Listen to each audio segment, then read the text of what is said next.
linebackers, linemen about this, but when you face a team that runs the ball as well as Notre Dame does, what role does the secondary play, both in terms of obviously, your keys and tackling and things, but especially when you're facing a defense where the quarterback is going to be as intentional about being part of that rushing attack and being basically that 11th man on the offense, even running the ball. What is important for a secondary in helping get that under control? Secondary basically just have to read their keys, stay disciplined, and don't fall asleep. Basically, just do their job. We'll go Mike and then Dylan. Yeah, D'Angelo asked Elijah Surratt about his impressions of you. He said you were the best quarterback he's ever faced. Curious, what have you taken away from your time going against him in practice and your thoughts on his skill set? Man, that's my guy, man. He's the best receiver I've played. He got me way better, especially starting from my freshman year. That's who I always wanted to go against in practice. So he's definitely a great competition. And every time I see him, it's iron sharpening iron. So he definitely got me better to the point where I am now. We'll go Dylan, second row on your right, and then Rabbi. One of the guys in here earlier made a comment about your future, saying you have a lot of potential and hopes to see you, progress down the road. What sort of feeling do you have about having all your brothers' bags? Wait, can you repeat that again?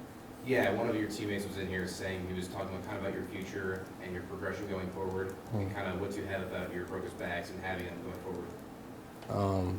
Just my future. You said that about my future. He gave you a compliment. I'm curious what you have to say about all that. I mean, that's nice to know, but I had to put it on the field. So myself, I just continue to be my best version of myself each and every day and try to get better. So I'm not really focused on the future. I'm focused on now. We'll go Rabbi, front row right, and then Todd. Yeah, I'm just kind of curious what you've seen as far as changes in student body, toward the football, the town, just all the attention, people showing up. Just what was it like when you first got here? What's it like now? Just give us a sense, the change through your eyes. I mean, obviously everybody knows the crowd and changed since the first game, but just even around campus, things are a lot different. I have a lot to say, like people walk up to me around campus and stuff like that. That wasn't happening in the first couple of weeks, so that changed a lot. And the support we just get around football just changed as a whole. So yeah, it's definitely good. Go front row left to Todd, and then to Daniel. D'Angelo, a lot of you guys have exuded confidence throughout the season, but one of your defensive teammates that I think has exuded it maybe most of all has been Mikhail Kamara. What's he like as a teammate for you, and how is his confidence and the way he speaks so confidently about the team kind of infectious for everybody?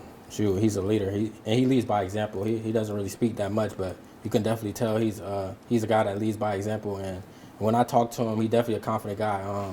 He's always trying to get to the quarterback, and he just telling me to do my job. He told me to cover for 3 seconds, and he'll get there. So yeah. Go Daniel on your left, then Seth. I'm Mikhail as well. A lot of us see this all-American edge rusher, just this really imposing guy. Who is he, or what is there off the field that we may not know about him? You may not know Mikhail. That's a good question. I don't know, but I want to say you may not know Mikhail is a family guy. He likes his family, so I guess that. Go left to Seth, and then Jack. At D'Angelo, in a position like this, how are you kind of balancing, it's just another game going into this versus, allowing yourself to kind of appreciate the position that you guys are in? I'm really balancing it by you got to take it like another game. You can't just do extra things. You can't be a Superman. You got to do your job. So it's really another game. You got to do your job. Don't make it like too big of a game for you.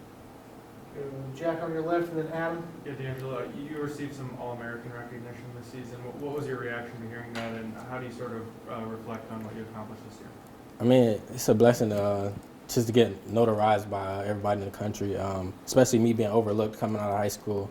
It's definitely a blessing to have my talents be noticed about around the world. Go Adam and Audra. It has been decades since Indiana and Notre Dame have played.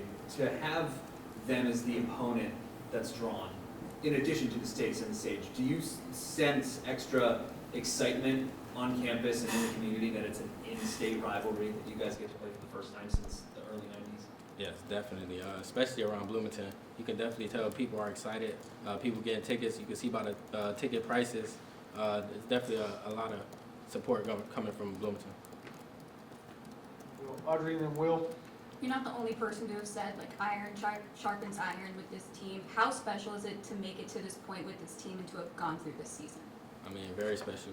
We've been working hard since I came here, fall camp.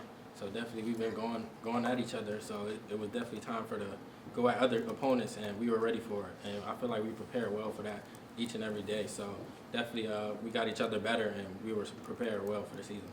Will, second one on your right, and then Joe. D'Angelo, you play what's arguably one of the hardest physical positions in football. How are you able to practice every single day, just keep getting better, and how do you become an All-American national? I start with my coach, and honestly, he's teaching me everything I need to know. He prepares me well. Just trusting my technique, that's basically what it is, though. Going out there, just trusting your technique and winning your one-on-one. So that's basically what I do. All right, we'll go third on your right to Joe, and we'll wrap with Colin. D'Angelo, a lot of the guys I've talked to, have talked about brotherhood, family, what this team needs. What does this team mean to you specifically? I mean, it means a lot to me. All the guys in here, even the transfers, everything, they took me in with open arms. It definitely means a lot to me, and I definitely want to bring a national championship here to Bloomington. All right, last one, front row right. Having a chip on your shoulder has kind of been a theme of this team all season. Is that something that you've carried throughout the season? And if so, how's that affected you? Definitely had a chip on my shoulder since the beginning of the season.